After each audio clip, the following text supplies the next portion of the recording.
সুনামগঞ্জ সীমান্তপথে অবৈধভাবে পাচার হয়ে আসা উন্নতমানের লেহেঙ্গা, শাড়িসহ ৫.৫ কোটি টাকার ভারতীয় পণ্য জব্দ করেছে বিজিবি।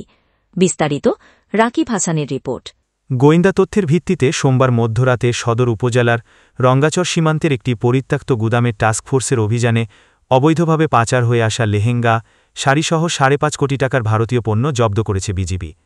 ২৮ বিজিবি অধিনায়ক লেফটেন্যান্ট কর্নেল জাকারিয়া কাদির জানান, রাত আনুমানিক ২টার সময় আমরা গোয়েন্দা তথ্যের ভিত্তিতে একটি বিশেষ টাস্কফোর্স অভিযান পরিচালনা করি। সেখানে ম্যাজিস্ট্রেট সহ পুলিশ সদস্য বিজিবি সদস্যের সাথে থাকে।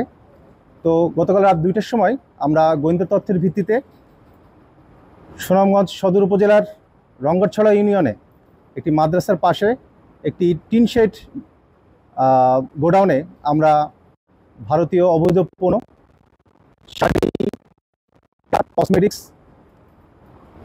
চকলেট সহ অন্যান্য দ্রব্য সামগ্রী আমরা জব্দ করতে সমর্থ হই, যার বাজার মূল্য আনুমানিক ৫.৫ কোটি টাকা।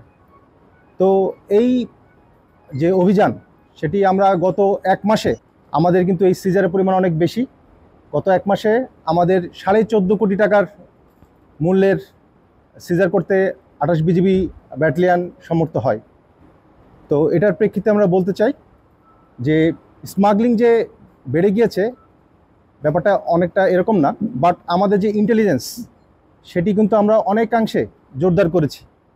এই গোয়েন্দা তথ্য আমাদের কাছে আগের থেকে অনেক বেশি আসছে এবং অ্যাকুরেসি অনেক বেশি। এই জন্যই আমাদের বিজিবি সদস্য রাত দিন ২৪ ঘন্টা পরিশ্রম করে এবং এই গোয়েন্দা তথ্যের ভিত্তিতে আমরা এই আভিযানিক কার্যক্রম পরিচালনা করে আসছি, স্থলপথে এবং নৌপথে। এবং আমাদের যে টহল কার্যক্রম এবং গোয়েন্দা নজরদারি আগের থেকে অনেক বেশি আমরা ত্বরান্বিত করেছি এবং এই ধারা ভবিষ্যতে অব্যাহত থাকবে। এ সময় তিনি জানান, সুনামগঞ্জের ৯০ কিলোমিটার সীমান্তে বিজিবি আগের চেয়ে অনেক বেশি তৎপর। এর ধারাবাহিকতায় গোয়েন্দা তথ্যের ভিত্তিতে টাস্কফোর্সের অভিযান চালিয়ে পরিত্যক্ত গুদাম থেকে শাড়ির চালান জব্দ করা হয়, যার আনুমানিক বাজার মূল্য ৫.৫ কোটি টাকা।